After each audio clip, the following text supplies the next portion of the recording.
Bon, ça a coupé, je reprends. Je disais et tout qu'il ne faut pas être troublé par rapport aux guerres qui vont arriver. Que vous allez me dire que c'est n'importe quoi ce que je dis. Et moi, je vous disais que c'est pas moi qui raconte ça, c'est Christ qui raconte ça. C'est Christ qui nous dit de ne pas être troublé. Vous allez dire, ah, mais c'est quelqu'un qui a dû modifier ça dans la Bible, c'est pas possible. Non, Christ a réellement raconté cela, car dans la Bible, le passage là, c'est lui qui parle. Donc du coup, j'ai réfléchi, je me dis, mais Seigneur, alors en fait, tu veux pas qu'on soit troublé. Alors comment faire pour pas être troublé? Pourquoi ne pas être troublé? En fait, si vous voulez, le Seigneur sait très bien comment dire, si nous commençons à être troublés, on va perdre le contrôle. On va perdre le contrôle de toute chose. En gros, Christ nous demande de ne pas tourner nos yeux vers ce qui va arriver et qui est imminent et qu'on ne peut pas changer, que c'est vraiment des choses qui vont arriver et on n'a aucun contrôle sur ça.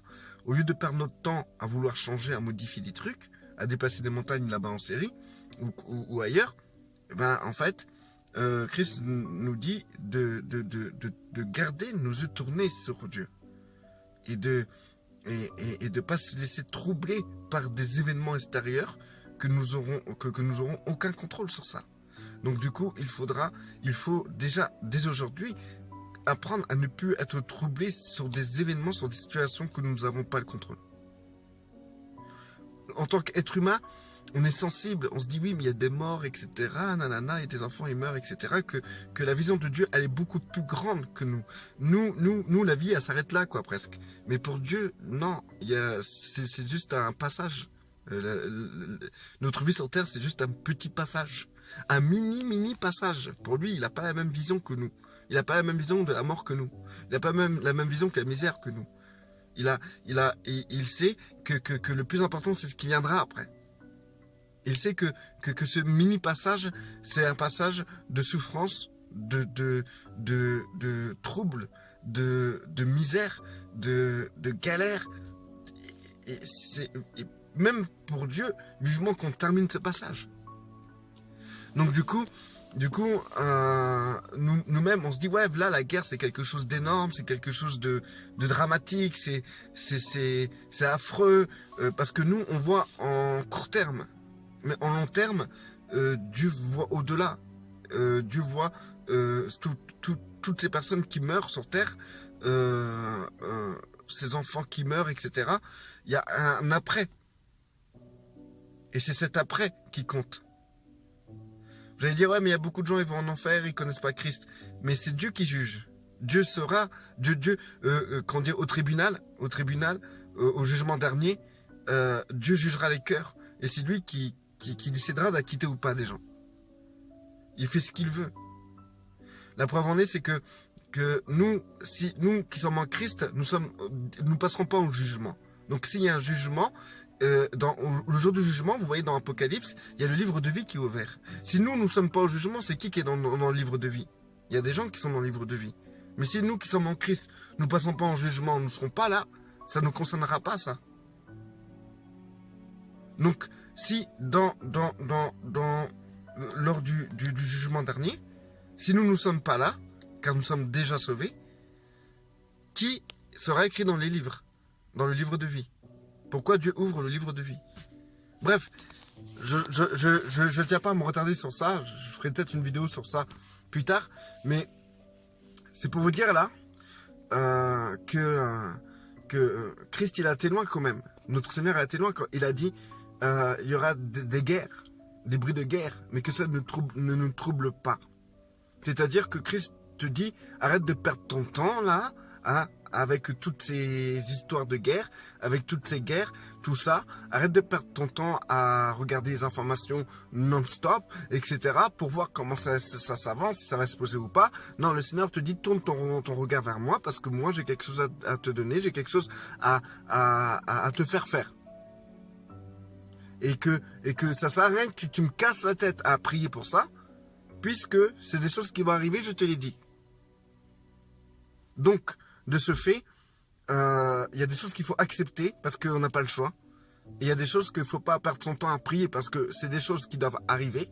Christ l'a dit, Ces choses doivent arriver. Ne vous troublez pas, car ces choses doivent arriver. C'est-à-dire, arrêtez de vous prendre la tête, ces choses vont arriver. En gros, c'est ça.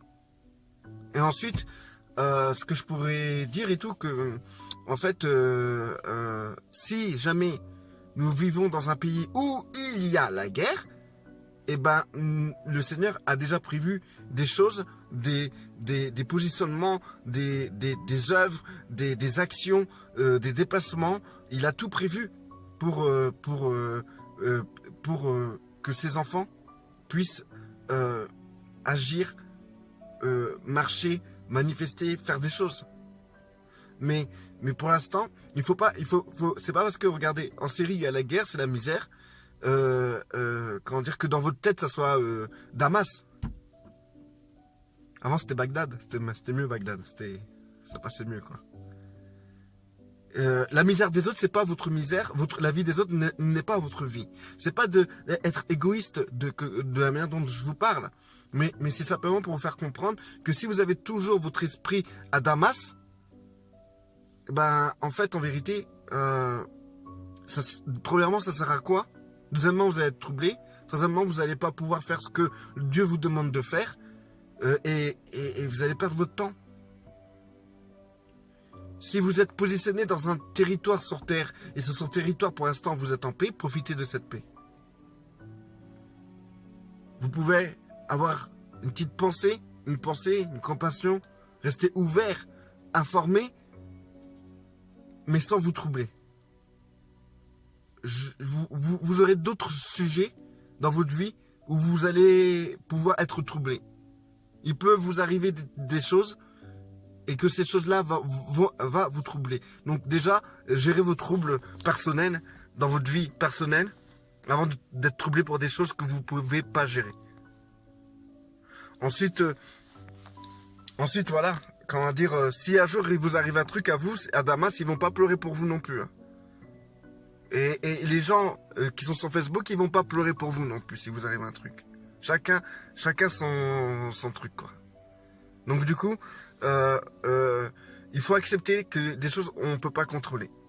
Et ensuite, quand nous avançons dans la vie, il faut savoir et tout que d'abord, il faut savoir avancer avec soi-même. Il faut être équilibré envers soi-même. Et il faut vivre avec chaque jour suffit sa peine. Il faut vivre jour après jour en respectant ce que Dieu veut pour nous-mêmes déjà, avant de s'éparpiller partout dans le monde. Là, si là-bas c'est la misère, rends-toi compte, informe-toi sur cette misère pour que tu sois pas bête. Mais par contre, ne te trouble pas. C'est tout ce qui est extérieur à toi. Ces choses-là sont en mouvement et tu n'as pas contrôle de ces choses. Donc si tu dois te troubler sur chaque chose qui est autour de toi, bah tu finiras dépressif ou tu finiras, on va dire, pas très bien, quoi. Ça sera très difficile pour toi d'avancer. Et tu pourras t'égarer et au lieu d'accomplir les choses que Dieu aura préparées pour toi, bah tu te chargeras de fardeaux qui justement ne sont pas les tiens et tu perdras ton temps. Parce que ça servira à rien au fond.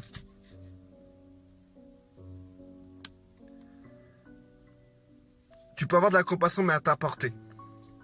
Tu peux avoir de l'empathie mais à ta portée. Pour les choses, pour ton destin, pour ton cheminement, pour ta marche et pour l'environnement là où tu vas marcher.